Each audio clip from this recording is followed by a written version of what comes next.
welcome to Julie's Wreath Boutique. Tonight we have a special video presentation for you. Now, a few weeks ago, I showed you two other YouTubers that have been working hard on their YouTube channels and have been perfecting their craft. And one of the things that they have in common is they're members of Julie's Biz Boutique. If you don't know what Julie's Biz Boutique is, I'll leave you a link down in the description box below. It's where I have a very exclusive group for people who are serious about their creative businesses. And I teach you everything social media, how to run your business, and all the little things that you need to do. Now, I had 6 people, 6 ladies, by the way. They took part of the YouTube challenge in Julie's Biz Boutique, and they worked really hard and they met the goals, and now they get to be on my channel. So I'm introducing to you guys some amazing people who are on YouTube, but they need a little bit of help in the subscriber section and getting monetized, and that's where you come in. I want you to watch this video. I want you to go to their links in the description box below, and I want you to subscribe and watch some more videos.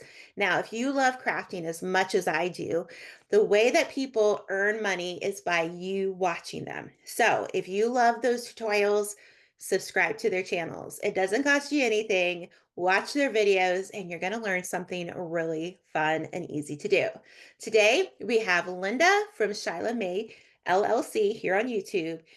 The first one up is Linda, and she did an amazing project. And you know what? I want you to let me know in the comment section down below who comes and visits her. It's so cute.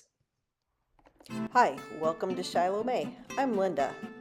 Thanks for joining me today. We're going to work on transforming a sweatshirt into a cute little peasant top. The supplies you're going to need are some fabrics. You can use some scrap fabrics you have, what you have laying around, anything you want, a sweatshirt, and some heat and bond, plus some thread and your sewing machine. This is my basket of scrap fabric that already has heat and bond attached to the back of it. So I decided I was just going to dig through my box and find some very scrappy things to put together. So what I did was I cut out 2 3.5-inch circles and 1 2.5-inch circles. One of the 3.5-inch circles I cut in half. And then I just cut petals. I didn't use a pattern. I just cut them, and I measured them for you. They're about 2 inches long and 1 inch wide. So I cut 6 petals for the shoulder, 10 petals for the center flower, and 12 petals for the large bottom flower.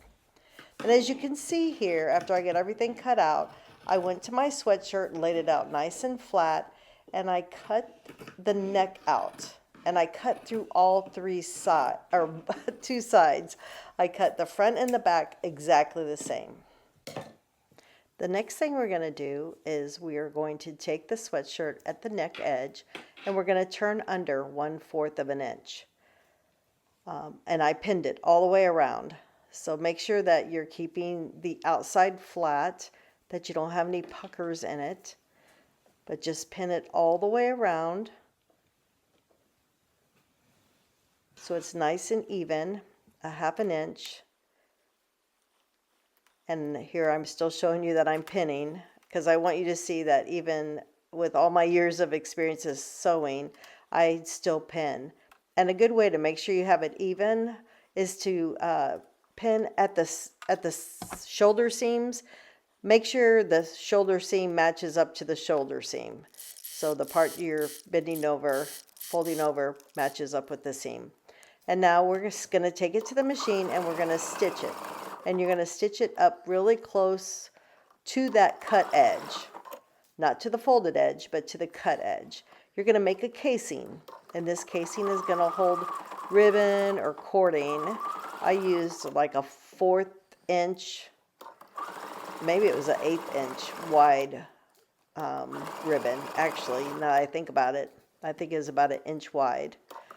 So make sure that you just try to keep your stitches nice and straight and that you are keeping the same distance away from the neckline and that I know he's got one more thing, and that there's no puckers on the outside part. All right, so here I'm just trimming my threads. Always got to trim your threads. You want that professional look. Now, I've gone over and I am starting to apply my applique. And the first flower I'm doing, and I'm putting on the shoulder. So this is the one with the half circle. And I'm laying it right on top of that shoulder seam so that it will show a little bit on the back, about half on the back and half on the front. So I laid down 4 of my petals and then I pressed it. Make sure you don't press the whole half circle part down because you still got to put 2 more petals under there. But you see I have to rearrange the top of my sweatshirt because it's on the shoulder to get them all on there.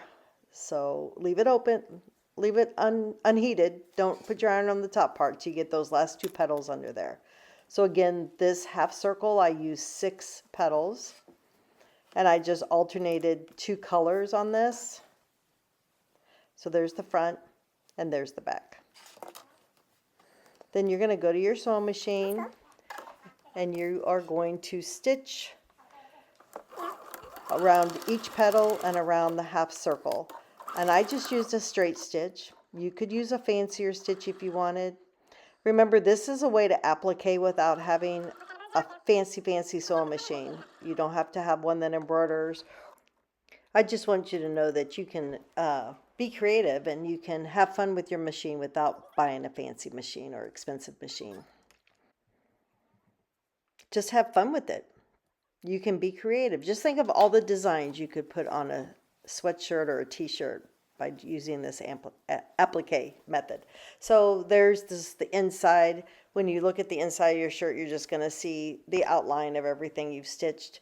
Now I'm moving on to my second flower, and this one I used a 3.5-inch circle with the 12 petals around it. I did use 3 different fabrics for the petals. Do whatever you want. You know, it'd be cute even if all the petals were the same color. So just make sure your heat and bonds on the back of your fabric. And really, I'm pressing this. I'm not ironing it back and forth like it shows, but this is just moving really fast. Then you're going to go to your machine and do the same thing. You're going to stitch around every petal and the circle in the middle. And, you know, this is just going to take a little bit of time because you have 12 petals to go around. But don't be discouraged. Just be patient. Don't be like me. Don't wait till you're older to find your patience when sewing. Find it younger. It'll make your sewing, you'll be a lot happier when you're sewing. Anyway, clip your threads for that professional look. There's flower number 2. And now flower 3's already been added, and that's what it looks like. Now we got our ribbon, and we're going to insert the ribbon into the neckline. All right, so lay your fabric out, your sweatshirt out nice and neat.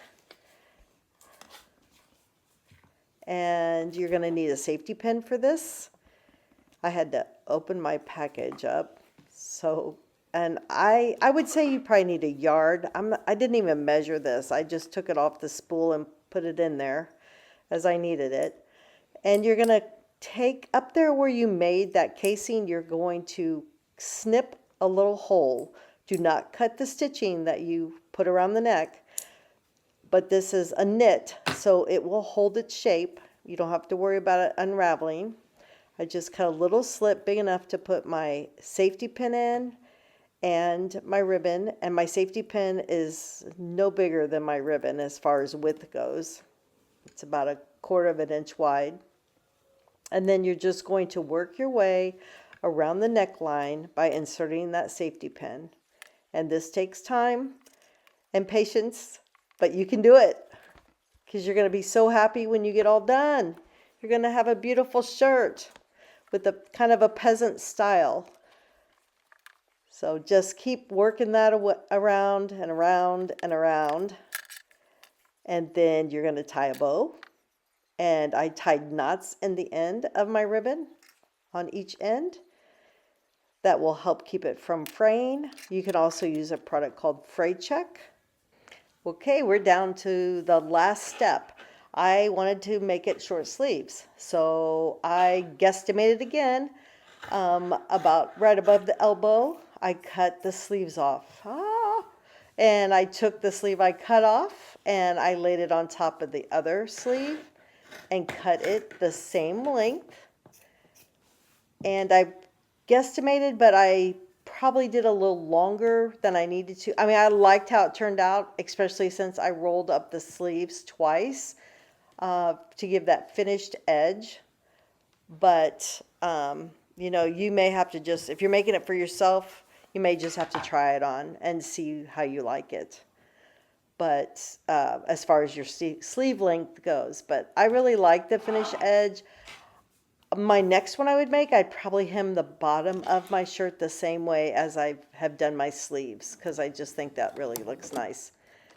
So as I finish up my sweatshirt here, turned peasant shirt, I just want to say thank you for joining me. I hope you enjoyed this video as much as I enjoyed making it. It's probably one of my most favorite ones.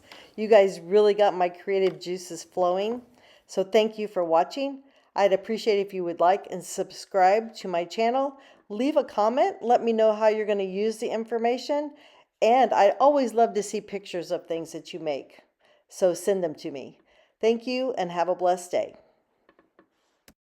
Was that not so simple, so easy, and so understandable to make your own?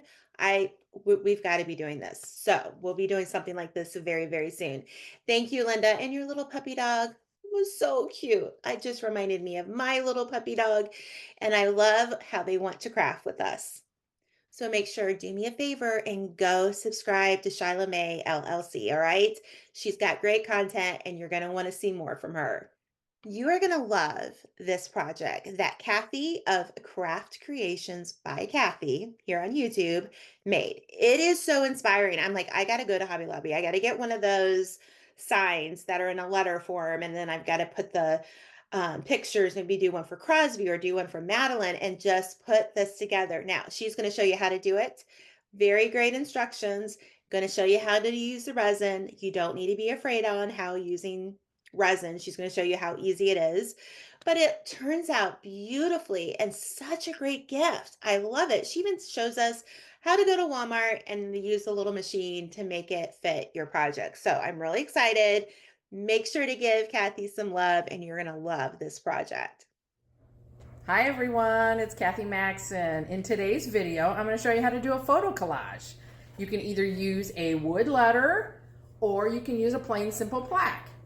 So the video, I'm going to show you how I made this for my niece. They got married in October, so I'm doing them a letter frame. So you can, this is a good idea. You can do for Mother's Day or Father's Day. You can use a simple plaque and put the kids' pictures on it. It'd be great for, you know, Grandma and Grandpa. But I'd like to actually thank Julie for this opportunity, and I also want to thank you for the time in watching the video. So I hope you consider stopping over on my channel, Craft Creations by Kathy. So now on to the video. So when you're at Hobby Lobby, you come into where the letters are, the wood letters are, and just pick whatever big letter you want. So I'm going to be using, oh, that's an L, that's in the wrong slot. So we're going to be using an M for our project. So I'm here at Walmart gonna print my pictures. So I'm gonna select my picture. I want the 4x6, and then I'm gonna say done.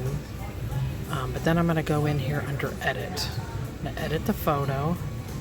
I wanna click filters.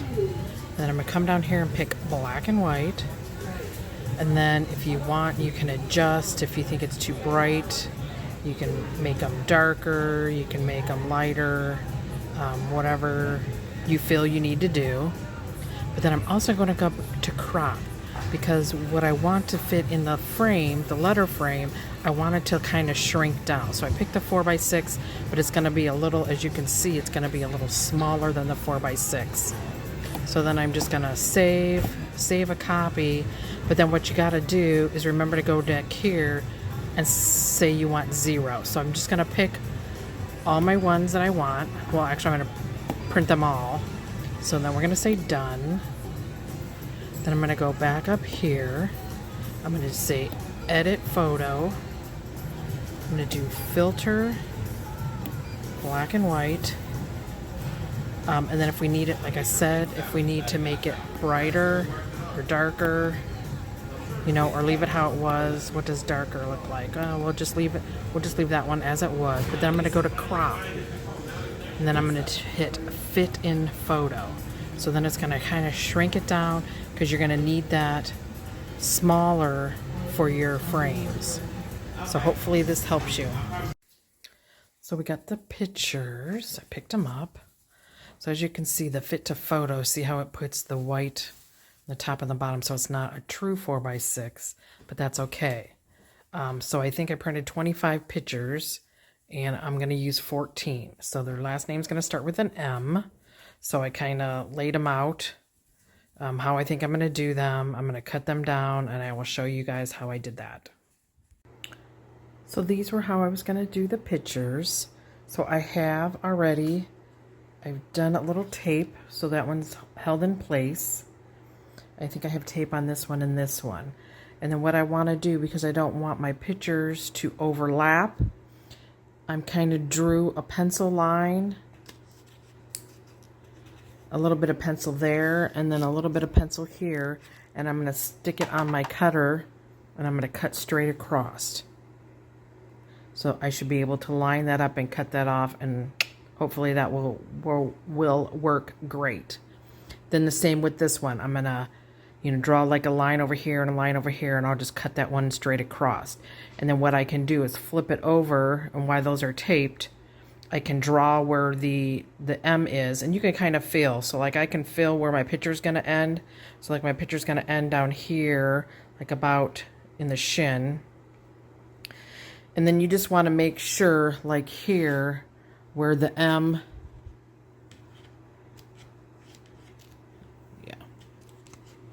where it curves there, you're going to want to make sure you're going to cover that spot. So with these three, I'm going to kind of mark them with my pencil. I'm going to cut them so then the pictures just meet up together, and then I'll flip it over and mark the back, and I can then cut those, and I'll have these three pictures in place. So I do want to tell you, take a picture of how you want your pictures to be, because what I'm going to do, I'm going to slide these all off. And I have these three taped down. I have them just married up, butted up against each other. I was able to cut them. Now I'm going to flip it over, and then you see how back here, you're just going to mark them.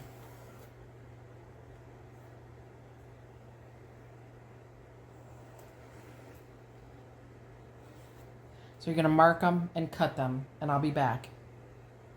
I lost my cameraman. So I got 3 done. I got these 2 up here. I got them taped, and I'm kind of scared. I marked it with a pen. So I kind of lifted it up. So I'll have to cut under there because I want these. And then I have this one cut or marked as well. So I got the line here, and I have a line over here. And then I actually found that when you do it with the pencil is kind of like 1/8 of an inch from the edge. So when you're marking it underneath, I just found I have this little cutting mat right here, and I used my finger blade. So when I flipped it upside down, I actually used the finger blade. But just take your time with this. If anything, you can just go back to the store and reprint pictures if you need to. But just take your time. Tape them down. I got them taped, so I kind of got them marked. So I'm going to keep cutting. So as you can see, I got all these pictures over here in the middle done. So I have these. I cut them all. I cut all the lengthwise. Now I'm going to flip it over, and all we're going to do is now cut the back side.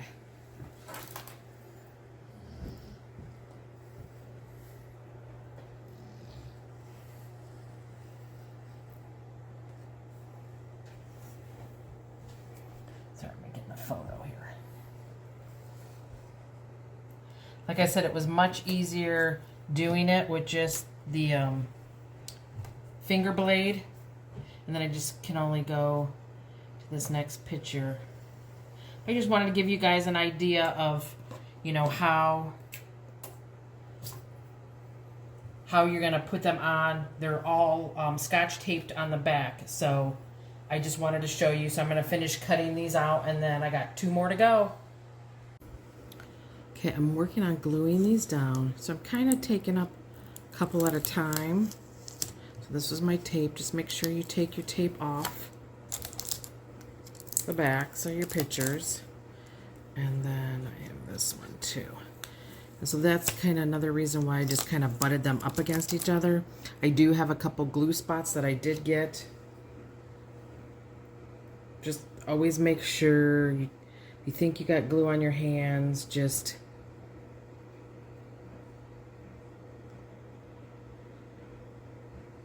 wipe them off. So I'm using Mod Podge to glue them down. Like again, I'm just trying to do all these on up here out of the review. I've already glued those down. I'm just making sure.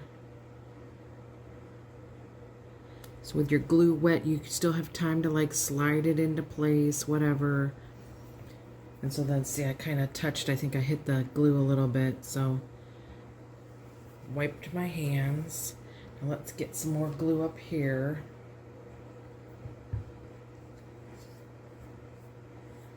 It's just a slow process.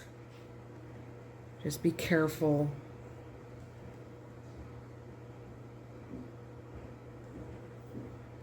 I think as long as we have it tacked down, we're good. So I'm gonna slide this one in. I think it actually goes over these, so that might not be good. Huh.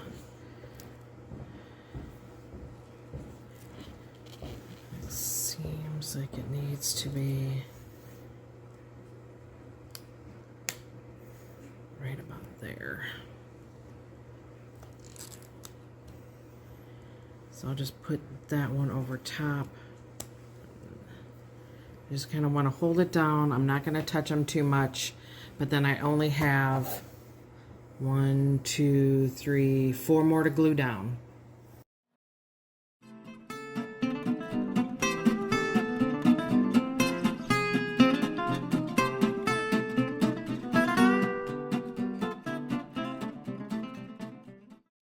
Pat them down a little, but all the pictures are glued. I don't think I have anything on my hands, so I can just kind of like set them down, you know, press them down. I don't even know how I got a little bit of glue in the first picture. I don't even know how I did that. But they're all glued down. We're gonna let that dry, then we're gonna epoxy. Okay, we are ready to use the pour on epoxy. We are going to mix as per the instructions, and we will be back.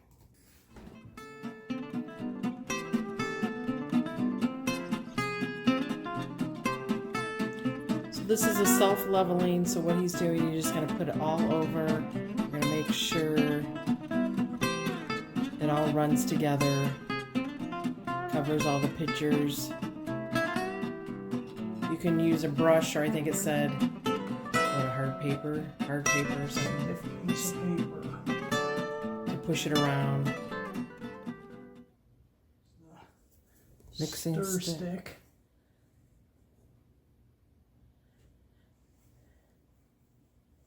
Okay, he's gonna get it all spread out, and we'll be back.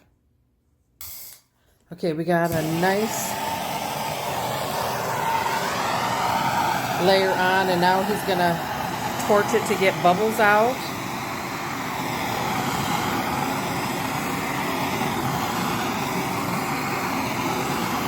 And you just continue doing this process a couple times until you're happy with the results, and then you just let it cure. So it's looking really good. Don't have very many bubbles. So we'll just continue letting it set up and keep torching it every now and then we'll show you the finished product when it's all cured.